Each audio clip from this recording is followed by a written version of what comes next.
সম্মানিত ভিউয়ার্স, সবাইকে জানাচ্ছি অনলাইন ক্লাস একাডেমির পক্ষ থেকে শুভেচ্ছা এবং স্বাগতম। আজকে আমরা অত্যন্ত গুরুত্বপূর্ণ একটা ভিডিও দেখতে যাচ্ছি। আজকের ভিডিও টপিকটা হচ্ছে যে আমরা জেএসসি, এসএসসি এবং যে কোনো সরকারি জব বা যে কোনো জবের অ্যাপ্লিকেশন করার জন্য আমাদের ছবিটাকে কিন্তু রিসাইজ করতে হয়। অর্থাৎ ছবিটা আমরা স্টুডিওতে ওঠার পরে সেই ছবিটাকে একটা নির্দিষ্ট ফরম্যাটে নিয়ে আসতে হয়। তো এর জন্যে এই ফরম্যাটটা অর্থাৎ ছবিটাকে আমরা কিভাবে রিসাইজ করব 300x300 অথবা জেএসসি এসএসসি রেজিস্ট্রেশনের জন্য যে রেজলিউশনটা দরকার, ওয়াইড দরকার, হাইট দরকার, সেটা আমরা কিভাবে করব আজকে আমরা সেই বিষয়টা দেখব।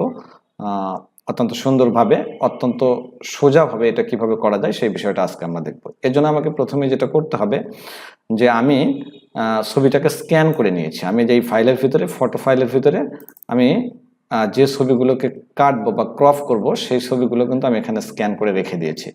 আপনাকে এটা অবশ্যই খেয়াল রাখতে হবে যে আপনি ছবিটা কোন ফাইলের ভিতরে রেখেছেন। এরপরে যেটা করতে হবে, অ্যাডোবি ফটোশপ আমি ওপেন করেছি। অ্যাডোবি ফটোশপ সেটা 9 হোক আর 7 হোক, আমারটা 7, আমি এটা ওপেন করে নেব। ওপেন করে নেওয়ার পরে এই কাজটা আমাকে ফটোশপেই করতে হবে।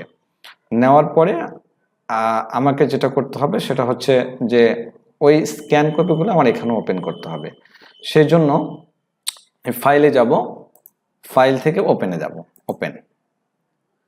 ওপেনে যাওয়ার পরে আমার এই এটা ধরা ছিল। তো যদি এটা ধরা না থাকে তাহলে আপনারা, যেহেতু ডেস্কটপে আমি সেই ফাইলটা রেখেছি, ডেস্কটপে ক্লিক করব।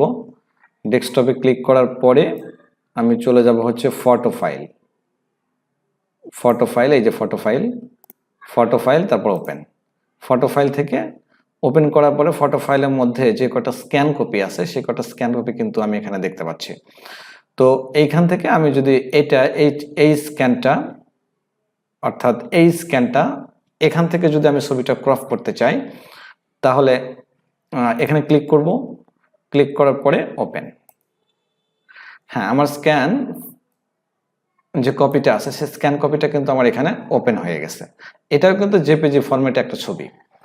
তো এটাকে ক্রপ করার জন্য আমাকে যেটা করতে হবে সেটা হচ্ছে এটাকে আমি একটু বড় করে নিতে পারি। বড় করে নেওয়ার জন্য কিবোর্ডের কন্ট্রোল আর প্লাস চাপলেই কিন্তু এটা বড় হয়ে যায়। দেখেন, কিবোর্ডের কন্ট্রোল আর প্লাস চাপলে এটা বড় হয়ে যায়, আর কিবোর্ডের কন্ট্রোল মাইনাস চাপলে এটা ছোট হয়ে যায়। আমার ইচ্ছা মতো এটাকে আমি ছোট বড় করব। বড় করার পরে এখন আমি এই ছবিটাকে যদি ক্রপ করতে চাই, তো ক্রপ করার আগে রেজলিউশনটা ঠিক করে দিতে হবে। তবে সাধারণত আমরা জেএসসি এবং এসএসসির রেজিস্ট্রেশনের জন্য যে রেজলিউশনটা দিই, যে হাইটটা দিই, সেটা হচ্ছে যে আপনি এইখানে ক্লিক করে নেবেন, ক্রপ টুলে ক্লিক করার পরে এখানে একটা অপশন দেখবেন। এখানে যদি ক্লিক করা না থাকে তাহলে এই অপশনটা কিন্তু আপনারা পাবেন না। যেমন ধরেন আমি যদি এখানে ক্লিক দিই তাহলে দেখেন এখানে কিন্তু অপশনটা চলে গেছে।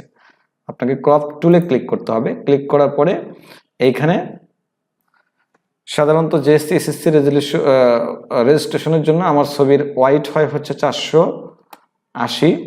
আমি 480 দেব। তারপরে কি আমার ফটোশপ যেটা ধরে নেয় নিক, আর এইখানে হাইটটা আমি দেব কম বেশি, একটু কম বেশি হলেও কিন্তু সমস্যা নাই। এটা কিন্তু 416, সর্বোচ্চ 416 ধরে নিয়েছে। আর এখানে আমি দেব হচ্ছে 600। তো এইভাবে আমি দেব। দেওয়ার পরে আর যদি আমরা পাসপোর্ট সাইজ করতে চাই তাহলে এখানে 300, এখানে 300, আর রেজলিউশনটা দেবো আমি এখানে 300। রেজলিউশনের জায়গায় আমি দেবো হচ্ছে 300। পাসপোর্ট সাইজ করলেও এখানে রেজলিউশন 300, আর যদি রেজিস্ট্রেশনের জন্য করি তারপরেও কিন্তু এখানে রেজলিউশন 300। তবে রেজিস্ট্রেশনের জন্য কিন্তু আমরা 300x300 অর্থাৎ পাসপোর্ট সাইজ ছবিটা আমরা করতে পারি।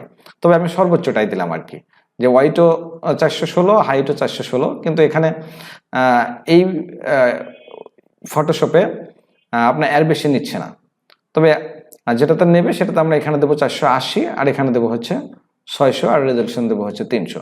তবে এখানে যেরকম দেওয়া আছে এটা দিলেও চলবে। এই ফরম্যাটটাও কিন্তু অনেক সুন্দর ফরম্যাট। এটা দেওয়ার পরে আমি এটাকে ক্রপ করব। ক্রপ করার জন্য আমাকে কি করতে হবে, আমি তো এই টুলে ক্লিক করেই রেখেছি, অর্থাৎ ক্রপ টুলে ক্লিক যেহেতু আমি করে রেখেছি, এখন এটাকে আমি ড্রাগ করব। যদি এই ছবিটাকে আমি কাটতে চাই, এটাকে আমি ড্রাগ করব। ঠিক কোনায় আমি বসাবো, বসে মাউসের বাম ক্লিক চাপ দিয়ে ধরে এইখান থেকে আমি এটাকে ড্রাগ করে নেব। দেখুন ড্রাগটা কিন্তু হয়ে গেছে। এখন যদি এই যে অংশটা সিলেক্ট হয়েছে সেটা যদি একটু উপর নিচ করতে চাই, তাহলে কিবোর্ডে যে অ্যারো কি আছে একটু উপরে দিলে আমরা অ্যারো কি আপটা চাপলেই উপরে চলে যাবে। আবার যদি নিচে নিয়ে আসতে চান সিলেক্ট অংশটা, অ্যারো কি ডাউনটা দিলেই হয়ে যাবে। আর যদি বামে নিয়ে যান তাহলে অ্যারো কি লেফট, আর ডানে নিয়ে গেলে অ্যারো কি রাইট। অথবা আমরা এইখানে মাউস পয়েন্টার রেখে বাম ক্লিক দিয়ে চাপ দিয়ে ধরে এটাকে উপরে নিচে আমি নিয়ে যাই, এটাকে সাইজ করতে পারি। ঠিক আছে, হ্যাঁ, এই যে বাম ক্লিক দিয়ে চাপ দিয়ে ধরে সুবিধাজনক জায়গায় বসে আমি এটাকে ছেড়ে দেব। ওকে, তো এটা করার পরে যেটা করব সেটা হচ্ছে যে কিবোর্ডের কন্ট্রোল অল্টার একসাথে চাপ দিয়ে ধরে এস চাপবো, অর্থাৎ control plus alter plus S, control alter একসাথে চাপ দিয়ে ধরে এসে ক্লিক দেব। দেওয়ার পরে এখানে ক্রপ আসছে, ক্রপে দেব। হ্যাঁ, ক্রপে দেওয়ার পরে আমার এটা কিন্তু ক্রপ হয়ে এখানে চলে আসছে। তো এখন এই ছবিটার আমি নাম দেব।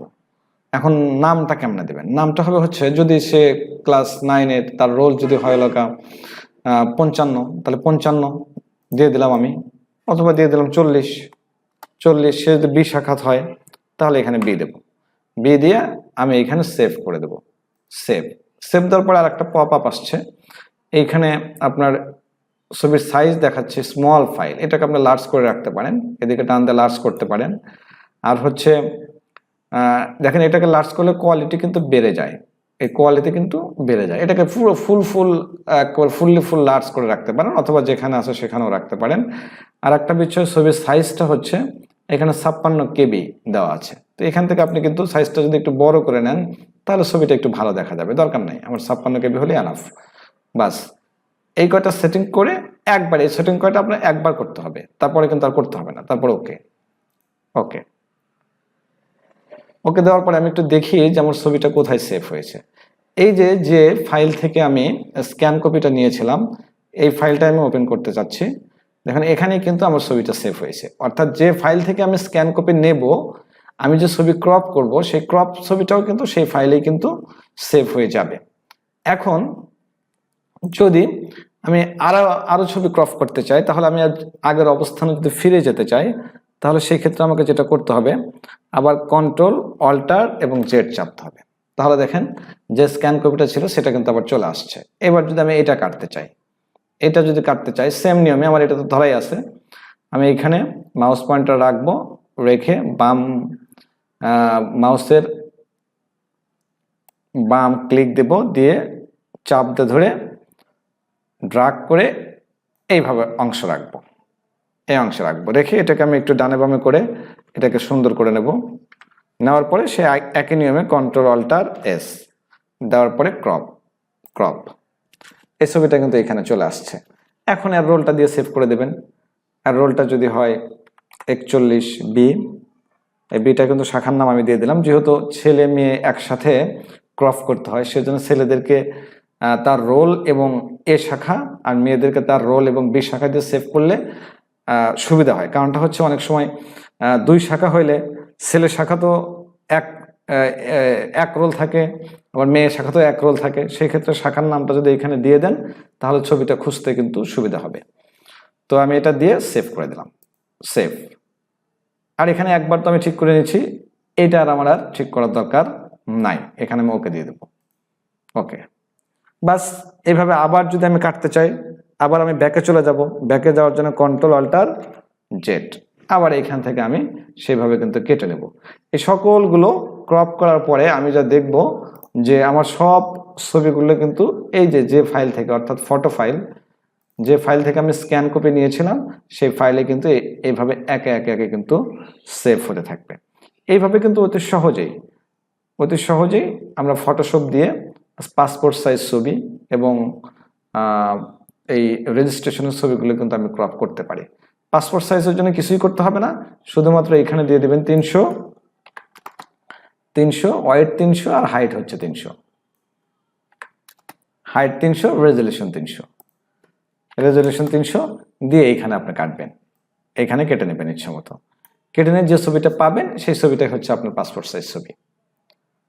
তো ধন্যবাদ, আজকে এই পর্যন্তই। ভালো থাকবেন। আর শিক্ষামূলক সকল ভিডিওগুলো যেগুলো সাধারণত একজন টিচারের দরকার হয়, সকল ভিডিওগুলো আমরা এই চ্যানেলে ধারাবাহিকভাবে প্রকাশ করতে থাকবো। এ পর্যন্ত আমাদের সাথে থাকুন। খোদা হাফেজ।